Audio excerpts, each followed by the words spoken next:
ভারতীয় সঙ্গীত জগতে অন্যতম বিখ্যাত রোমান্টিক গায়ক কুমার শানু। কিশোর কুমার পরবর্তী সময়ে বাংলা ও হিন্দি সিনেমা জগতে নিজের স্থান তৈরি করেছেন কুমার শানু। কুমার শানুর জন্ম হয় কলকাতা শহরে 23শে সেপ্টেম্বর 1957 সালে। তার পিতা ছিলেন পশুপতি ভট্টাচার্য। তিনি ছিলেন একজন গায়ক এবং সুরকার। কয়েকটি চলচ্চিত্র এবং যাত্রাপালাতে সুর করেছিলেন তার পিতা। তাদের আদি বাড়ি ছিল ঢাকা বিক্রমপুরের হাসরা গ্রামে। ছোট থেকেই কুমার শানু তবলা এবং সঙ্গীতে প্রশিক্ষণ নেন। তার বাবার কাছেই তার সঙ্গীতের হাতেখড়ি হয়েছিল।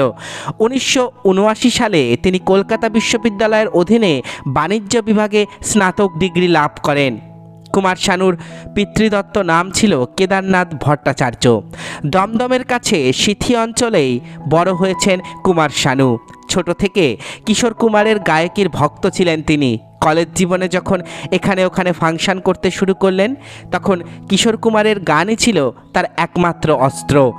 কিশোর কুমারকে অনুসরণ করতেন, যদিও এরপর নিজের স্বতন্ত্র গায়কী এবং একচ্ছত্র আধিপত্য স্থাপন করলেন কুমার শানু। শানু ভট্টাচার্য নামে পেশাদার জীবন শুরু হয় কুমার শানুর। 1986 সালে একটি বাংলাদেশি চলচ্চিত্রে প্লেব্যাক করেন কুমার শানু। যদিও তার প্রথম প্লেব্যাক করা সিনেমা হলো হিরো হীরালাল। 1989 সালের 23শে সেপ্টেম্বর জগজিৎ সিংয়ের মধ্যস্থতায় কুমার শানু কল্যাণজি আনন্দজির সঙ্গে পরিচিত হন। শুরু হয় কুমার শানুর মুম্বাই জয়যাত্রা। মুম্বাইতে প্রথম সুযোগ পেলেন জাদুঘর ছবিতে গান গাওয়ার। কল্যাণজি আনন্দজি তার নাম কুমার শানু করলেন। আড়ালে চলে গেল কেদারনাথ ভট্টাচার্য। এরপর জগজিৎ সিং, নওশাদ, রবীন্দ্র জৈন, নাদিম শ্রাবণ, হৃদয়নাথ মঙ্গেশকর, আর.ডি. বর্মন, সেই সময়ের সমস্ত বিখ্যাত সুরকারের সঙ্গে একে একে কাজ করতে শুরু করলেন কুমার শানু। 1990 সালে আশিকি সিনেমাতে গান গাওয়ার জন্য নাদিম শ্রাবণ কুমার শানুকে মনোনীত করেন। বিখ্যাত গান তৈরি হয় আশিকি সিনেমার। এক সনম চাহিয়ে, তু মেরি জিন্দেগি হ্যায়, নজর কে সামনে, জানে জিগার জানে মান, আব তেরে বিন জি লেঙ্গে হাম। ব্যাস, আশিকির গানের পর কুমার শানুকে আর পেছন ফিরে তাকাতে হয়নি। শুরু হয় তার জয়যাত্রা, যা পরবর্তী 1 দশকেরও বেশি সময় ধরে অক্ষুণ্ণ থাকে। এরপর মুক্তি পায় সাজন, দিওয়ানা, বাজিগর, 1942 আ লাভ স্টোরি ইত্যাদি ছবিগুলির গান। যুবক যুবতীরা তখন কুমার শানু জ্বরে আক্রান্ত। একের পর এক তার গান হিট। এরপর দিল হ্যায় কি মামতা নেহি, সড়ক, সালামি, দামিনী, দিলওয়ালে, রাজা হিন্দুস্তানি, জিত, পরদেশ, এই সকল ছবি কুমার শানুর কণ্ঠ মাধুর্যে সমৃদ্ধ হয়ে আছে। কুমার শানুর প্রথম একক বাংলা অ্যালবাম তরঙ্গ, যা মুক্তি পেয়েছিল 1986 সালে। 1987 সালে রামানন্দ সাগরের রামায়ণ সিরিয়ালে রামজি কি সেনাচালি, এই গানটিতেও কণ্ঠ দিয়েছিলেন কুমার শানু। পুলক বন্দ্যোপাধ্যায়ের লেখা অমর শিল্পী তুমি কিশোর কুমার, এই গানটি কুমার শানুকে বিপুল জনপ্রিয়তা এনে দেয়। মূলত এই গানটি গেয়ে তার শ্রদ্ধাঞ্জলি ছিল কিশোর কুমারের প্রতি। একদিনে 28টি গান রেকর্ড করে Guinness book of world record করেছেন কুমার শানু।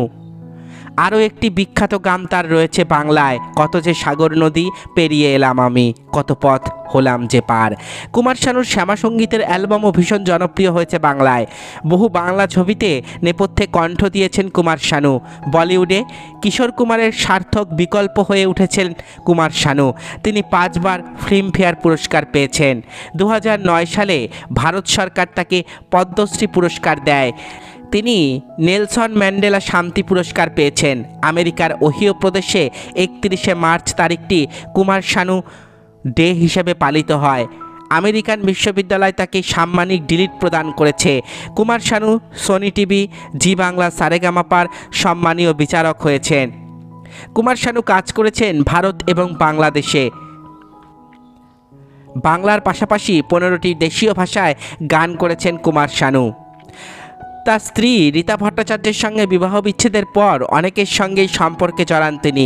পরবর্তীতে দ্বিতীয় বিবাহ করেন কুমার শানু শালনী ভট্টাচার্যকে।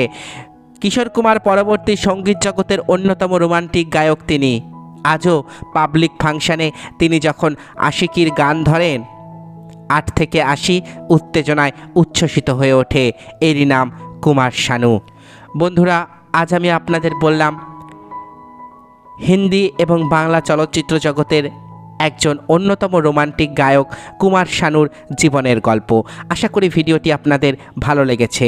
আমার চ্যানেলের ভিডিওগুলো যদি আপনাদের ভালো লাগে তাহলে অবশ্যই চ্যানেলটি সাবস্ক্রাইব করুন, পাশে থাকা বেল আইকনটি ক্লিক করে দিন যাতে পরবর্তী ভিডিওর নোটিফিকেশান খুব তাড়াতাড়ি আপনাদের কাছে পৌঁছে যায়।